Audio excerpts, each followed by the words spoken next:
Welcome to Love Factually, the podcast that analyzes rom-coms and romantic films using the science of close relationships. We're your hosts, Paul Eastwick and Eli Finkel. Eli, what are we talking about today? Today we are talking about Bridget Jones's Diary, Sharon Maguire's 2001 adaptation of Helen Fielding's best-selling novel, a movie that Vanity Fair recently ranked as the fourth best romantic comedy of all time. Some of the themes we'll explore are the joys and miseries of singlehood, whether playing hard to get is an effective dating strategy, and why it feels so good to be liked exactly as we are.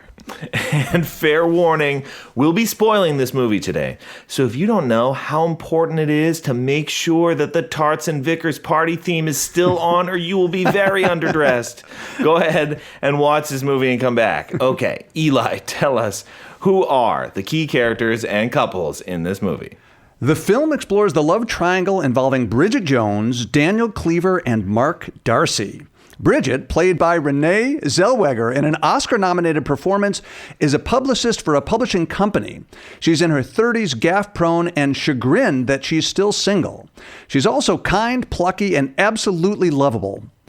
Daniel, played by Hugh Grant at his rakish best, is Bridget's boss. He's narcissistic but charming, and his heavy flirtation with Bridget is highly sexual.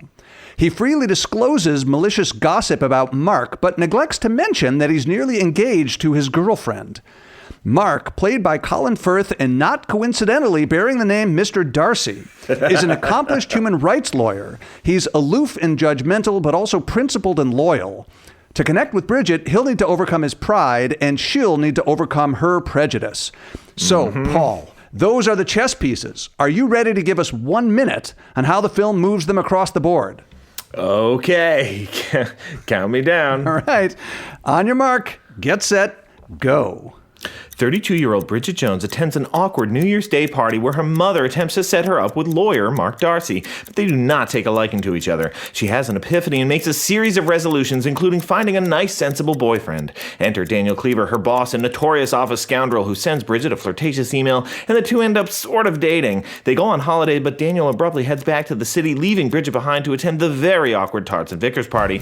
Bridget heads to Daniel's house and catches him there with Laura from the New York office. Bridget spirals and then pulls her life back together, including quitting her job. All this time, she's continued to have awkward run-ins with Mr. Darcy, but it becomes clear that she's growing on him. At a dinner party, Daniel shows up unexpectedly. He and Darcy fight in the street. Bridget still rejects Darcy because she thinks he poached Daniel's ex. Darcy then heads for America. But then Bridget learns that actually it was Daniel who poached Darcy's then wife. Surprised Darcy didn't go to America. It looks like he's storming out after finding the diary, but no, after a run through the snowy street, Darcy was just buying Bridget a new diary and they kiss in the street. The end. And very good. 59 seconds. It's sort of a miracle to me that you're ever able to do it, much less that you get it right almost every time. Kudos to you. Thank you very much.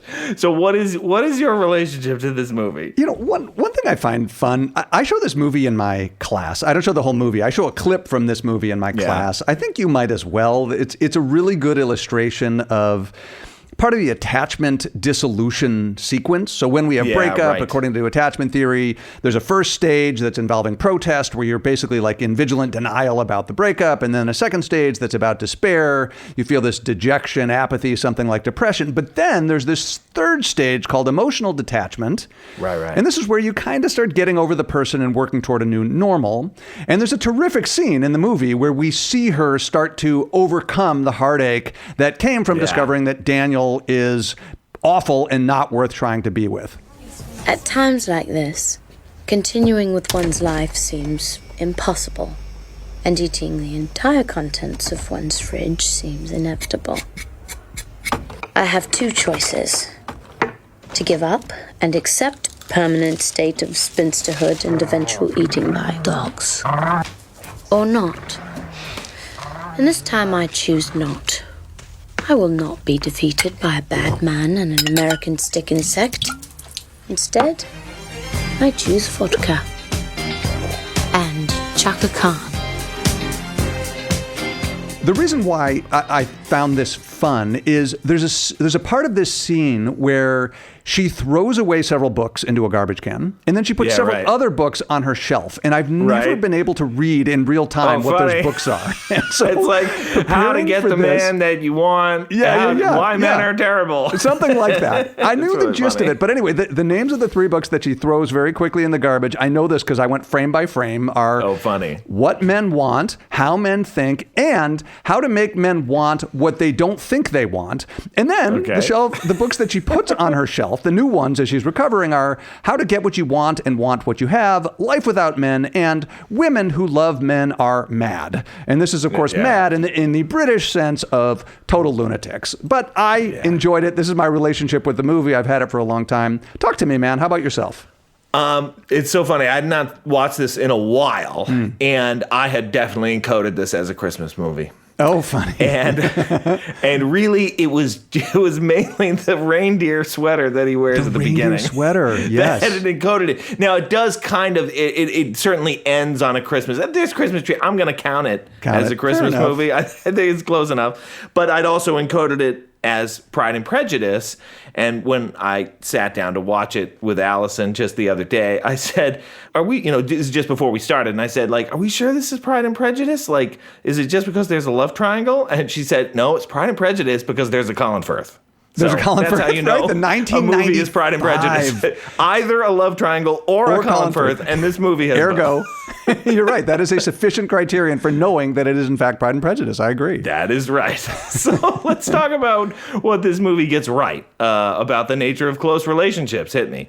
All right. I'm happy to start with this one. So we've talked a handful of times on the podcast already about this Michelangelo effect or Michelangelo phenomenon. That is, people sort of sculpt each other to be their ideal selves. And one thing that I found interesting about that is most of the research in this space, including some of my own, tends to focus on specific goals people have, right? So to the degree that my partner helps me achieve the goals that are really important to me, I think of that as successful sculpting. Successful, the other person is sort of wielding the chisel and the proper sculpting equipment, and I'm growing into my ideal self. What's interesting about the Michelangelo phenomenon in this movie is it's clear what her goals are. Bridget wants to lose weight. She wants to smoke less. She wants to get the man. Those are the goals that she has. And so from the perspective of the research literature as we usually approach it, she needs a man that will help her do those things. But there's a hidden goal for her that's really more fundamental to her ideal self, which is self-acceptance. And so what's interesting is that what Mr. Darcy is able to do in this movie is make her feel like she's really growing toward her ideal self, not because he delivers the goals that she thinks she wants, which are these, smoking and weight loss related goals, but because there's a deeper goal that she doesn't even really acknowledge about herself. He makes her feel good. He makes her like herself, or at least contributes to her liking herself. And that is a beautiful illustration of the Michelangelo effect. Yeah, I mean, and there's this incredible quote that he delivers about, partway through the movie where he says, I don't think you're an idiot at all. I mean, there are elements of the ridiculous about you. Your mother's pretty interesting. And you really are an appallingly bad public speaker. And you tend to let whatever's in your head come out of your mouth without much consideration of the consequences. I realized that when I met you at the turkey curry buffet that I was unforgivably rude and wearing a reindeer jumper that my mother had given me the day before. But the thing is, what I'm trying to say very inarticulately is that, in fact, perhaps despite appearances, I like you very much. Apart from the smoking and the drinking and the vulgar mother and the verbal diarrhea. No, I like you very much. Just as you are. I do love that there are elements of the ridiculous about you. It's perfect. I know, but it's like the whole thing's so kind. And when I came across this scene and this theme in the movie, I was reminded of portions of self-verification theory, or sometimes we can just think about the motive to want to be accurate in the way that we understand the world, and to want romantic partners and close others to see us accurately, to see us the way that we see ourselves. And it's a contrast to the positive illusions idea that we talk about a lot on this show. I mean, we talk about, wanting your partner to see the best in you and you seeing the best in your partner and, seeing them better than everybody else does. And these are important processes in relationships. But there's also this element of you kind of want to be seen, the way that you really are, warts and all, and feel like those parts of you are also accepted and appreciated in return. Yeah, this is a great observation, and it speaks to a tension in the literature that we haven't really resolved in relationship science. That is, we like when people view us more positively than we really are, but it also feels nice when they view us accurately. And so it seems that there might be some sort of outer limit on how much positive illusions can be, and there should be some amount of tethering to the reality of who we really are. So one way of trying to explain this difference or account for it has to do with the way that the traits you're talking about are conceptualized. So when you're thinking about traits that are like very global, like this is a person who is considerate and trustworthy, okay? It's really important that we see positive illusions on these traits. But for the very specific traits, lower level traits, that like aren't that central to how most people think about themselves, that's where you want to be accurate. And the traits here are appallingly bad public speaker. Your mother's pretty interesting, and it's stuff that can be easily compartmentalized. Yeah. So I think that element of the movie really captures the science pretty well. Yeah, you're right. That's beautiful work from Lisa Neff and Ben Carney that looks at, it's nice to be seen accurately about those things where we could potentially mess up, right? So the very specific things, like my partner always is considerate when he gets home from work, like that's just too risky and I'm in danger of failing you. But broadly, like good person, generally kind, these are the ways that you want this sort of high level positive illusion stuff. I'm reminded in this discussion about an observation from Elizabeth Gilbert. She's best known, I think, for Eat, Pray, Love, which is a very, very compelling memoir. Some people know that she had a follow-up memoir to that where she talked again about the guy she named Felipe. This was a few years later, a book called Committed. And she says in that follow-up book, to be fully seen by somebody then and be loved anyhow, this is a human offering that can border on the miraculous. And I think that's one of the reasons why Bridget, even though she doesn't really like Mr. Darcy at this point, feels a deep softening, a deep melting of any antipathy she might have had, because he is really seeing her warts and all and thinking, it is lovely. What I'm seeing here, warts and all, is a beautiful person. And I'm reminded actually of some excellent work by Amy Gordon and Serena Chen that looks at how conflict affects our satisfaction. So the more we fight, the less satisfied we are. That's true on average. You know when that link goes away? When we feel really deeply understood by our partner. So yes, we can fight, we can have deep fights, but insofar as I feel like you are deeply understanding me despite the fact that we are fighting, there is no adverse association with satisfaction. That is, we seem to be able to weather the storms of conflict as long as we feel understood. That's great. There are a number of other things in this movie that I noticed that seem to get relationship science pretty correct. Let's talk about how her relationship with Mr. Darcy grows over time, and also how that's tied in with like how we, the audience, are supposed to see Bridget. Now, we'll talk about the fat phobia in this movie in a later section. Yeah. But what I do want to note is that a lot of what we're seeing in this movie is a real person, okay? She is not dolled up. Like, when she is getting dressed, that's what a real person looks like when they're getting dressed, right? It's actually not that glamorous and not that elegant. That's like what it looks like. And I think we are supposed to see that this is somebody who's like not super smart, kind of a mess, certainly when she's speaking, trying to find a job that is, right for her. And, she's kind of middling. overall. That's what we're supposed to see. Totally lovable. And totally lovable, but you can also understand why it might take a little while for that to grow on somebody. Yeah. Mm-hmm. And I think that's real. Mm-hmm. And when she meets Darcy, like Darcy kind of seems like this aloof jerk, like, you know, this guy does not exactly seem like a prince. But what happens is they get to know each other gradually, okay? They grow on each other. And as we know, in the close relationship space, familiarity on average breeds attraction. The more times you run into somebody, the more likely it is that you're going to like them on average. Now, we've also talked about how getting to know people over time breeds more variability, right? So it can be that as you get to know people over time, you start to like them less and less. Right. That also happens too. But on average, the trajectory is positive, and these two really find that they have a more powerful attraction for each other as they get to know each other over time. So I thought that was a nice illustration of the combination of those two ideas. Somebody who's, you know, you think they're just kind of average when you first meet them. They've got these flaws, but you get to know them. And again, that's going to grow on some people. Yeah. And it's one of the reasons why historically we have gotten involved with people from our social circles, people that we've run into at a few different parties, why it feels different when you run into somebody at a party who had also been in your chemistry class than somebody who hadn't been. There's some implicit understanding, some like we've been in this thing together. You're not a totally unknown quantity, and each new time we encounter each other, there's a little bit more history and a little bit more safety and opportunity for fun banter together. Yeah, exactly. All right, should we talk about what this movie has to say about singles? You hit me.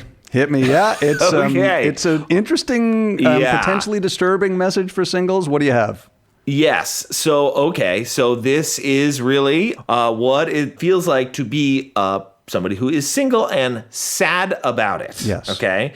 And so I want to have that caveat front and center, because what often matters more than somebody's literal relationship status is how they feel about that relationship status. Yep. Some people can be single and delighted with their single life, and some people are single and not exactly loving it. And I think it's clear from moment one in this movie that Bridget is single and not loving it. Yeah. So with that as the backdrop, in fact, it is true that people who are single and not loving it do tend to have less life satisfaction than people who are partnered.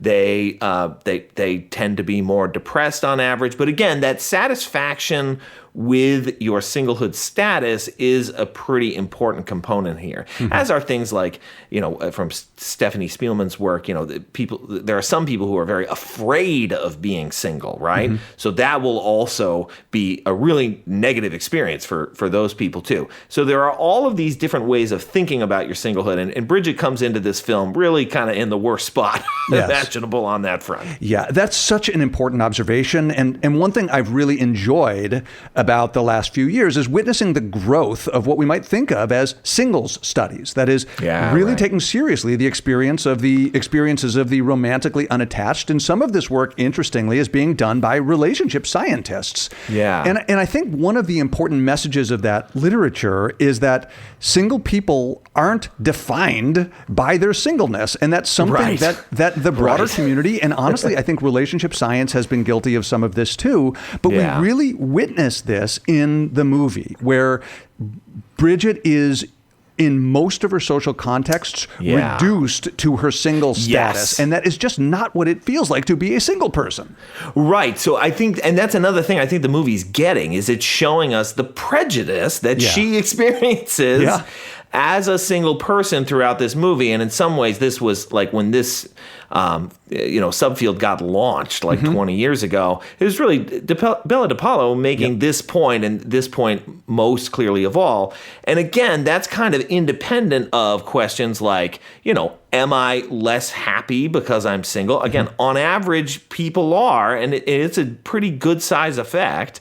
But of course, it really matters, like whether you are generally happy with somebody who's happy with your singlehood status, or unhappy with your relationship status. That's right. That's right. That's exactly right. That's exactly right. Okay, what else does this movie get right? I had a couple of relatively smaller things. One of them is a little bit related to the idea you mentioned about like watching somebody get dressed, right? This is sort of what it looks like. Right. It's not a glamorous experience in real life. And the clip I'm talking about, or the moment I'm talking about here, is when she's deciding before she goes on a date with her Daniel, her abusive boss, and she's deciding which type of underwear she wants to wear. And she's deciding between like really small knickers, which will be very sexy, or like the really big ones that are sort of slimming and will make her look more appealing. At least this is her perception, that she'll look more appealing. And this leads to one of the, I think, very funny scenes in the movie where he says, now, these are very silly little boots, Jones, and this is a very, very silly little dress, and these are, fuck me, absolutely enormous panties. And she says, Jesus, fuck, and he says, no, don't apologize, I love them. Hello, mummy. And they kiss, and he says, I'm sorry, I have to have another look. They're too good to be true. And she says, no, and he says, they're nothing to be embarrassed about. I'm wearing something similar myself. Okay. So the reason why I think this clip is related to what we know in relationship science is a sort of classic idea that we can see virtues and faults. And she is totally humiliated because she's wearing, I mean, I think he's right, absolutely enormous panties. And he just is delighted by them. And even though we end up thinking not a whole lot of Daniel, he's sort of a jerk, this is a moment where he likes her a lot, and so he's going to take something that could be humiliating for her or could be embarrassing for her or unpleasant about her and instead view it as something absolutely delightful. And the truth is, we do this in general. When our relationship is going well, we look at the flaws in our partner, and it could be the way they dress or any other sort of flaw, and we reconsider those flaws as virtues. And we see it here with Daniel and Bridget, and it's something that again, applies more generally to the rest of us. Well, that marks a good transition to misconceptions about relationships in the movie, sticking with Daniel here for a moment. Yes. Because the one that really stuck out to me has to do with Daniel and his character, and it's also tied into how this movie is actually quite different from Pride and Prejudice. Again, loosely adapted, but the Daniel character is different in a few profound ways from Mr. Wickham in the book. Yep. Okay. So with Daniel, her boss, right? He's rakish, he's good looking, he's a charmer, right? But, seems to be out for sex, maybe with a lot of people, okay, from our perspective. And then on the other hand, you've got the aloof, kind of odd Mr. Darcy, but who's also professionally very successful. Okay, so that's the classic short-term, long-term distinction as applied to individual differences. Okay, that's and a the good implication in evolutionary psychology is that these people like tend to do what they're good at, okay? So you've got some men who will use their charms to obtain short-term partners. Okay, and you've got other men who, might be nice guys, have a good living, but they really aren't that great in bed. And so they can land long-term partners, but they struggle to be sexually appealing. All right. So I think that distinction is here. And the reality is that dimension doesn't make a lot of sense. But one of the reasons why is because there's really not much evidence at all that being a nice guy or girl has any implications at all for how desirable you are sexually or whether you have a lot of short-term partners or not, a lot of casual sex partners. So that distinction doesn't end up holding all that much water. Interesting. And what's kind of funny is that in the end, the movie kind of knows this, because how does the movie end? It ends with... Wait a minute. Nice boys don't kiss like that. Oh, yes, they fucking do. It's great. So the whole time I'm watching this movie, I'm like, this trope again, and then it gets to the last time, I'm like, wait! They knew! Right. They knew it was bullshit! Right, just because he's like a solid, upstanding guy and a reasonable choice as a long-term partner doesn't mean he can't get you going in the sack. Exactly. So again, the movie gets it wrong, but it's the wink at the end that lets us know. Yeah. Okay, but there's another really important difference, I think, from the way Wickham is portrayed in the book compared to Daniel Cleaver. So Mr. Wickham is also somebody who uses his charms, but he is using his charms to get money. Interesting. He's using his charms to find where the rich lady's at. You're right. Right? It's not about like landing a lot of short-term sex partners. He's trying to social climb, actually like many of the women are in that novel, trying to get better means, and you use your interpersonal qualities to do that. And I just think it's telling that when this story gets sort of pressed through the sieve of 1990s assumption about gender, all of a sudden he becomes her boss, and his thing with his charms is to get sex. So that is a major departure from what the original Pride and Prejudice tale was about in the early 1800s. Yeah, that's a great take. You're right. The motives that he has versus the motives that Wickham has, really different. And you're right, reflecting a society that's changed a lot over 200 years. Yeah. Well, what else do you have for misconceptions? There's a part in this movie where Bridget plays hard to get. And this is when things are going really well with Daniel, before we have any idea that Daniel's sort of a bad catch anyway. And he's flirting with her, and he tries to ask her out. And specifically, he says, what are you doing tonight? Actually, I'm busy. All right. Well, that's a shame. I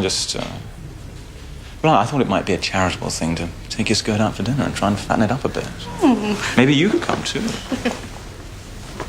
What about tomorrow? No, tomorrow's the launch. Oh, yes, of course. Possibly the worst book ever published. Well, in the end, that's not the headline we've gone for. Next night. Let's see, shall we? Night, Daniel. So let's ignore the bit for the moment about him trying to take her skirt out to dinner to fatten up the skirt. We'll come back to that. We are not ignoring some of the pretty awful stuff that he's doing there. That said, this idea that she wants to go on a date with him, but feels like she needs to say no. She's not unavailable. She's acting unavailable to play hard to get. And in general, this is a bad strategy. It was effective here because basically Daniel is unrejectable and he's, absolutely willing to pursue regardless. But the research literature on this is clear, and it goes back to the 1970s. So Elaine Hatfield, one of the major titans in our field, spent a long time trying to understand when men want a woman who plays hard to get. And they ran 5 studies and failed to get it every time. What they did in those studies is they were like, well, the man is interested in the woman, and the woman's like, maybe, but I'm kind of busy. And every time the man liked her less. And then they ran a 6th study where they realized that it's not just whether she's playing hard to get with him, but whether she's generally playing hard to get, that is, whether she's selective. And it turns out that what men liked was a woman who's generally selective, but really likes them. Right? So not hard to get in general, easy for me to get, but very, very discerning and difficult for other men to get. And of course, you, Paul, in some of the work we did together here at Northwestern, looked at this idea in the context of speed dating, right? And with speed dating, we can look at 2 different questions about like whether we like people who like us, right? Or people who seem very ardent toward us. And one version of that is like, if I liked a given woman at a speed dating event more than I liked the other women, did she like me more than she liked the other men? And this is called dyadic or couple level reciprocity. And the answer to that is yes. That is, it looks like we sort of feel special to each other and there's a real connection there. But if I'm somebody who liked all of the women there, did the women like me back? We call this generalized reciprocity. Does the liker get liked by the people on the other side? And the answer to that was no, right? That is, if I were hot for all of the women at the speed dating event, on average, those women didn't like me. But if I'm hot uniquely for one woman, she likes me back. And I think this is the best way to think about playing hard to get, is you actually don't want to be hard for the person you like to get. You want to be relatively easy for that person to get, but make it clear that you're not easy for everybody to get. And you know, where the other way that this movie falls down on this point is that it is very clear that Daniel Cleaver is unselective. Oh, yeah. Right? He's the office scoundrel, right? Presumably, we can assume that he has sent many such emails to many of the other women working in that office. Yeah. And again, on average, that would make somebody less likable according to the science.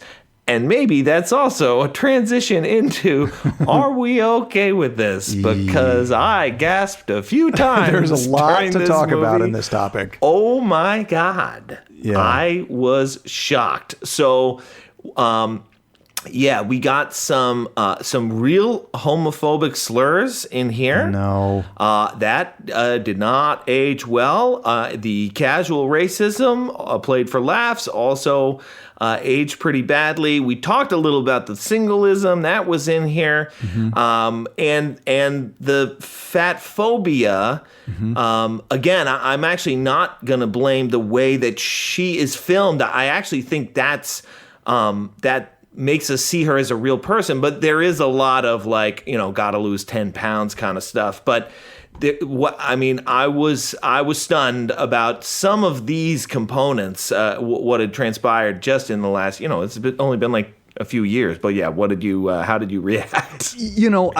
Similar reaction. It's a little complicated because the movie's big-hearted and like warm and right. The casual racism is sort of anti-Japanese racism, and it's so like weird and apropos of nothing, and it clearly looks stupid. Like the people who are doing it look ridiculous, and the homophobia stuff is like from people who like she's talking about her like how much she loves her gay friend. So it's one of these sort of awkward things where there's all sorts of stuff that feel like, oh my God, this feels unbelievably dated, but it doesn't have some of the venomous vibe to it, except for, I think, some of the sexual harassment stuff. And here, I'd like to give a shout out to the literary critic Johanna Thomas Core, who wrote a piece in the New Statesman in 2021. And here's what she said, and this really resonated with me. She said, "What I remembered as a bit of cheeky flirting from Bridget's boss, Daniel, is sustained sexual harassment played for cheap laughs. In today's female-dominated publishing world, he would be dragged through an employment tribunal faster than you could say, Mr. Tits Pervert." Which is, I think she really captures it. Now, let me give a glass half full way of thinking about this stuff. So clearly 2001, 1996, which is when the book was published. Right. This is way before Me Too and way before a lot of the cultural reckoning happened with sexual impropriety in general, but especially in the workplace. And so it's playing in a different era, and that's why it feels so weird to us now. That said, it's so clear that these behaviors are not okay. It's true that she's attracted to him for a while, but when she stands up to him, the solidarity mattered a lot in my feeling and my interpretation of the movie. Same. And that her female coworker, who she has no love for, comes to her defense really quickly in that moment. And is like, don't give an inch because he's a scoundrel. And then there's like 10 people in the background, men and women alike, who all have been quiet but clearly feel this sense of solidarity for her. And so I think if we want to give a shout out to the movie with its pretty retrograde sexual politics, it's in an era before the current lexicon and morality about these sorts of behaviors.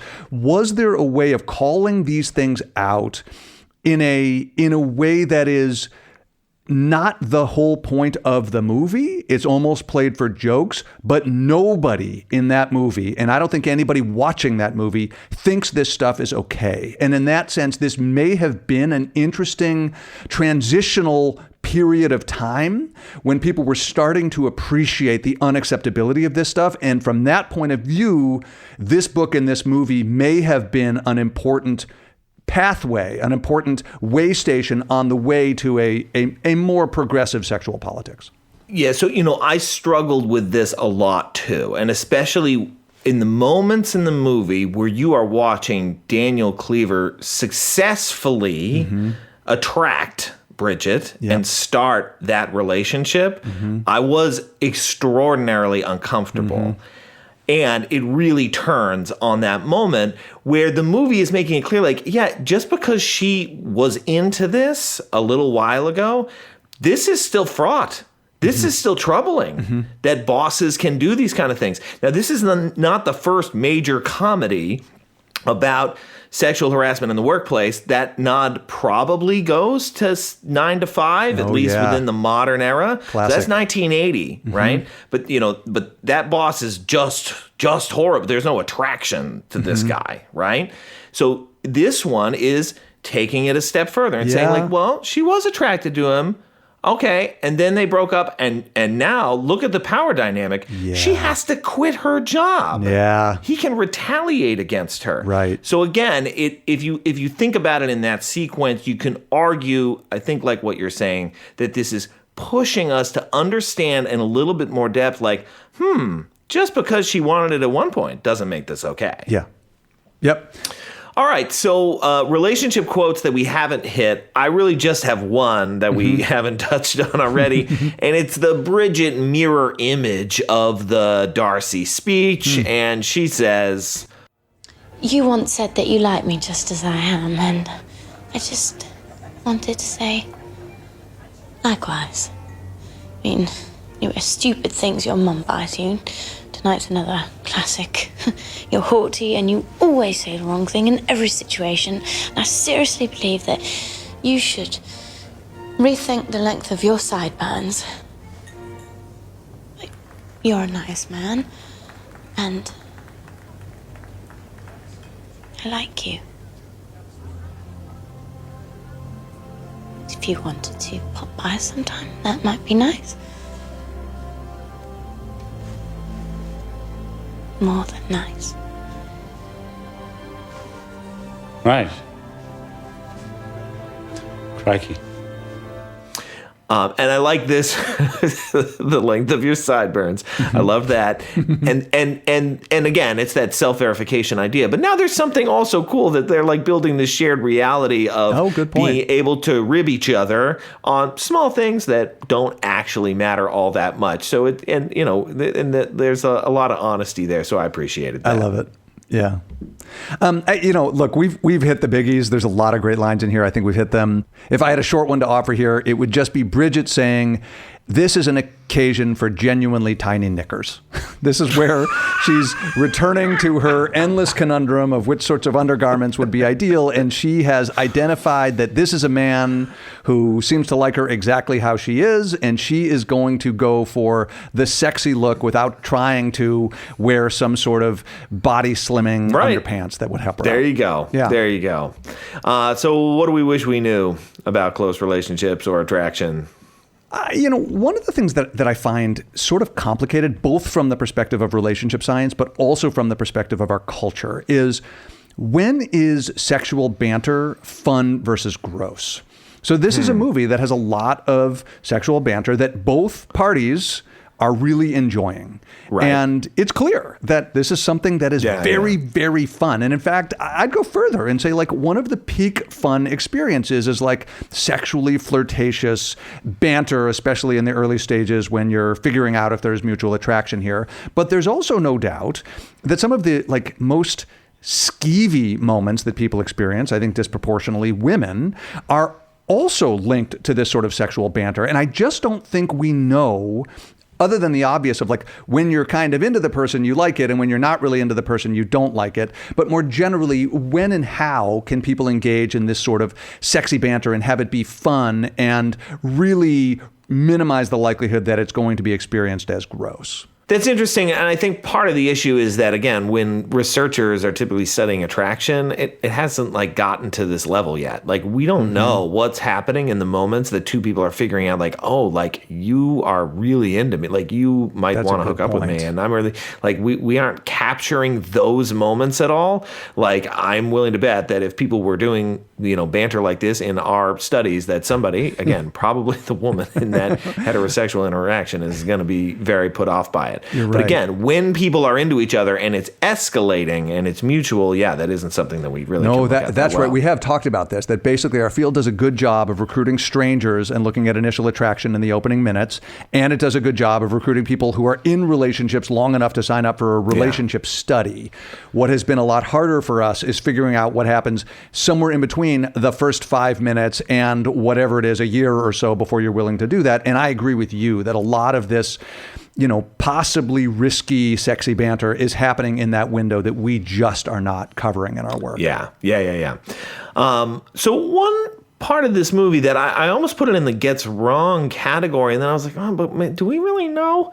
It has to do with like that C plot where Bridget's mother and father kind of break up for a while, and her mother like goes off with this like, guy who's hawking stuff on TV, and then her mother comes back and says, it's this really heartfelt speech, and she's like, I'm sorry, like, to Bridget's father, would you take me back? I just really need you to pay more attention to me. And then he's like, oh, sure. Like, he takes her back right away, and there's not. And then, we see them pretty soon thereafter, and everything's fine. Seems okay. And I just thought, like, I think they were apart for a good part of a year. So I would think that there would be a little more renegotiation, and but I don't really know. Like studying how, especially long-term relationships, go through periods of separation and then come back together. Fascinating. You're right. I'm not sure we know a lot about, like, is that you just instantaneously, again, assuming you haven't gotten divorced and stuff, you just like get back together. Okay, like, our bad. Right. And are the odds of divorcing a second time higher or lower than they would be the first time? Like, we don't know much about that. Yeah. I thought that was intriguing. So another thing that I wish we knew, we talked earlier about this Michelangelo effect, that relationship partners sort of sculpt each other to be closer to their ideal selves, or at least when it's going well, that's what happens. But one of the things that I don't think we know much about is what the motivations are for the sculptor. So if I'm in a relationship with somebody else and I have the opportunity to do the work and invest the effort to try to bring out the best in her, under what circumstances do I want to do that versus do I not want to do that? And the reason why is because there's some crucial dialogue at the end where Daniel says, come on, Bridget, we belong together. Me, you, your poor little skirt. And if I can't make it with you, then I can't make it with anyone. And she says, that's not a good enough offer for me. Yeah. In essence, he's asking her to become his sculptor. He says she's the only one who can make him a good person. And she says, no, she doesn't want that job. Yeah. And so I don't think we know the circumstances under which we're inclined to adopt the sculptor role. There is a little bit of work by my colleague and friend Madoka Kumashiro and others that looks at the personality traits. So certain personality types are better at bringing out the best versus the worst in their relationship partners. But the motivation why we want to do this or don't want to do this, I think we know nothing about that. Oh no! So that's really interesting, and that is an important moment in the movie, and I think you're really getting at something there. The last little note that I had is, thinking about those smug married couples. I don't think we know a lot about the social pressures that single people experience. I mean, this gets to what we were talking about earlier with, the study of singlehood, and that the kinds of experiences that single people have aren't just defined by, they don't have a partner. They experience all sorts of unique things to the single experience. And one of them may be that they experience great pressure from friends. Maybe. And maybe that has major effects on their health and well-being. Or maybe you just jettison those friends. Right. Because they seem terrible. But I don't really know, right? So like the social networks of singles and how people maintain those and what's related to, good life satisfaction outcomes or bad life satisfaction outcomes. That was just interesting to me because, like, I don't want to go to that party and I don't understand why Bridget's going to that party. Right. It'd be miserable to be her. I agree. Yeah. All right, so we rate movies on this podcast from 1 to 5 stars. And so here I am staring at how many stars I'm going to give Bridget Jones's Diary. And I'm going to be totally honest with the audience. I feel like I was like offended enough times that I should give this 2 stars, but I'm going to give it 3 because I did find it delightful in many ways. So ultimately, I end up at 3 stars for Bridget Jones's Diary, despite many moments of unbelievable cringe. Yeah. But where are you on this, Eli? You know, I see everything that you're talking about, and there's some messages here that are problematic. There's all sorts of things that I have concerns about, and yet the predominant reaction I had to this movie is that I would be thrilled to play any part in a love triangle with Bridget Jones and Mark Darcy just as they are. I'm giving this movie 4 stars. Right, so we also rate these movies on Rust Bolts. Now, the Rust Bolt is named after Eli's advisor, the late, great Carol Rust Bolt, pioneer of close relationships research, with 5 stars indicating a near-perfect depiction of the nature of close relationships. Eli, how many Rust Bolts for Bridget Jones's Diary?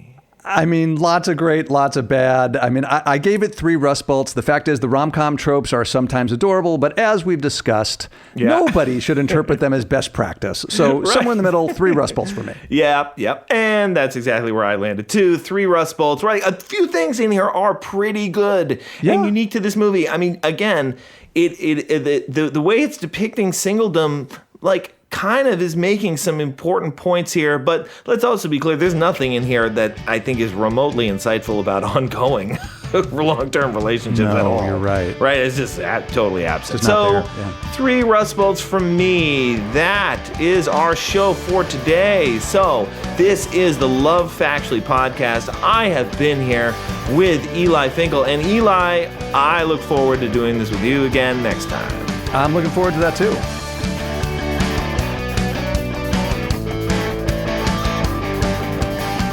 The Love Factually podcast is produced and edited by Paul Eastwick and Eli Finkel, featuring music from Andrew Fraker and Sons.